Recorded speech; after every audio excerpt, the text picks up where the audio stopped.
Welcome back to Scandalous Los Angeles TV, where we expose the exposers. Every now and then, Marion Knight drops not one, but a flurry of interviews. And lately he's been on a roll.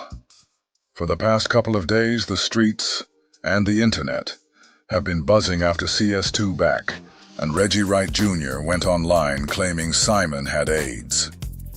Well, Simon wasn't about to let that one slide. This time, he phoned into the Art of Dialogue podcast with a mission: to shut those rumors down once and for all. Not only did he firmly deny the health rumors, but he also had some pointed, unfiltered words for his longtime friend turned rival, Reggie Wright Jr. Yeah. These must be the photos you talking about you wanted me to find from the night you and Pac were shot in Vegas. Yeah, I see them. Yeah, they saying these photos came out some years ago. They new photos, but yeah. I never seen these photos, man. Yeah, I see blood on the seats. I see a Diet Coke. Who Diet Coke was that?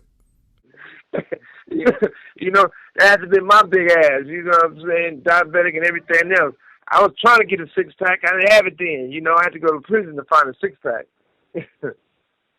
Speaking of a six-pack, I got to ask you, what's this rumor going around saying that you got AIDS? They saying you got health issues? Okay, well, look. First of all, let's put it to the point. They can look at my whole medical file. Attorney has it. And if I had a sexual disease or AIDS or anything else, what they're trying to say, let's go straight to the point. Anytime you get shot, anytime you got to have a surgery, anytime you get hurt, they're going to check you and see if you got AIDS. When you're in prison, they give you AIDS tests. They can open my whole file up and see I don't have a disease. The second thing is that people should really watch what they say. Now, you know, ain't nothing to be proud of, but I used to always say, ain't a horse I can't break, because I ride horses, ain't a bitch I can't take, regardless for a little while or forever, right? So, 9 out of 10, the one I threw away, you married. You have 60 seconds remaining. So, if you married her, and you doing what you're supposed to be doing every day, every night, if I did have AIDS, you sucking all the AIDS out of her. But at the same time, I don't have it. Anytime they want to have a test or whatever, I don't got nothing to prove, but I definitely don't have it. And for it, I used to weigh 350. Right now, I weigh 305. By choice.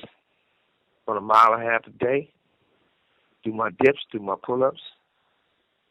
You don't Photoshop my shit, I know I look good. I can come on my shirt. You know what I mean? Also, here go another fact, right? The other fact is this. I've been in prison almost 11 years, 2 months away, right? When Corona came, most everybody got vaccinated. They took the shot. I never got vaccinated, right? So those people next door to me died from Corona. A couple of cells over died from Corona. People was falling, right? And they was getting vaccinated. The shot, I didn't get none of that, right? I don't think I caught it. If I did catch it, my immune system was so strong, I never got no symptoms, right? Yeah, you got people who went to jail or a little camp or something, and they get Corona, right? And they was vaccinated. So they say. Corona kicked them in the ass. I would think they might have AIDS. Because once they got Corona, they was in a coma, and they died, lungs messed up, or kidneys, whatever the hell. Hands can't stretch out. They call them lots of claws. And their feet don't stretch out, right? Ain't nothing to be laughing at because it's not a joke. And Simon's absolutely right. The spot Reggie's in is nothing to laugh or joke about. I mean, sure, I might get online and toss around playful nicknames, crack a joke here and there. But there's a line. I'm not going to get on here and talk about someone's physical condition. Because the truth is, You never know if one day God might hand you the exact same burden. That's pride and arrogance. The kind of narcissism I've been talking about when it comes to Reggie. You're sitting in your own storm, yet you're still out here talking about who's got AIDS, who's got herpes, who won't make it out of jail, who's got diabetes, and who's going to die behind bars. What makes you feel so comfortable saying that? As if the Lord can't turn around and hand the same thing to you. And they got a big old hole in their throat, like they did one of those cigarette commercials. You know, when they be talking about, don't smoke cigarettes or you can end up like this, and all the smoke and the hole in their throat. Because if you look at that person, they got a big hole in their throat, right? So people who throw stones really should just bury themselves. Because it's a sad situation that if we got to always try to look at another person, the only way you can make yourself feel good is trying to talk bad about somebody else. That's a sad life. And that's exactly what I pressed Reggie on in the last episode. Because one thing you have to understand about a narcissist is this. They live for tearing people down. That's their fuel, their way of propping themselves up when everything else is crumbling. That's the core of what we're dealing with right now. Like I've said before, it's narcissism, plain and simple. But this isn't just about one man's ego. No, this comes from the top, the highest of the highs. It's a spirit that's been dropped onto this land, a poison that trickles down and infects everyone it touches. So I'm not going to let people forget it. No matter who we're talking about, no matter what names get mentioned, the root of the problem is above us, and it's raining down on everybody. But back to the positive side of it. I hope they don't have AIDS. I know I don't. Then you got to remember, too, a lot of the guys, I say this all the time, I just don't know why. I got to get into my Cat Williams voice. I can't believe it. I don't know why all the little bitty short dudes got it in for me. You know, when you get people who like 5'4", 5'5", you know, I know life got to be rough. If you get a bad bitch, she can't even wear heels. She got to wear flats. And when you add being pincher-toed to it and bow-legged with little feet, that's even a worse situation. You add to the fact that,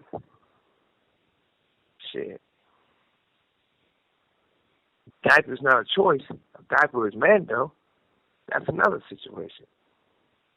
But more importantly is this. We all be better off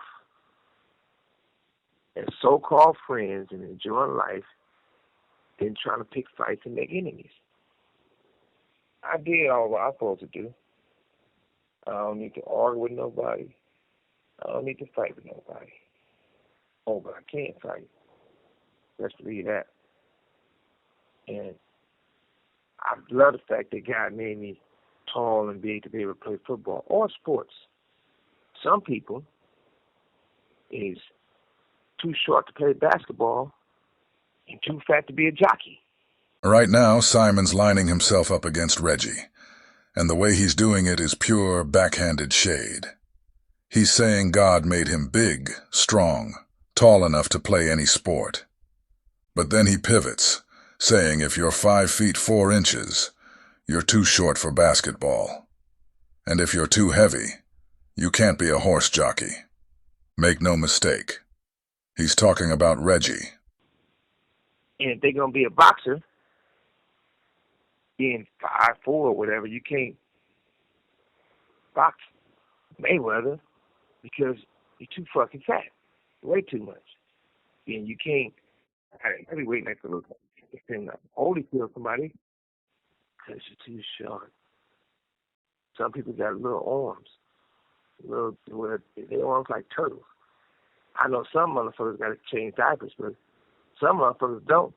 I can't say if there's any truth to it, but Simon keeps circling back to this diaper talk when it comes to Reggie.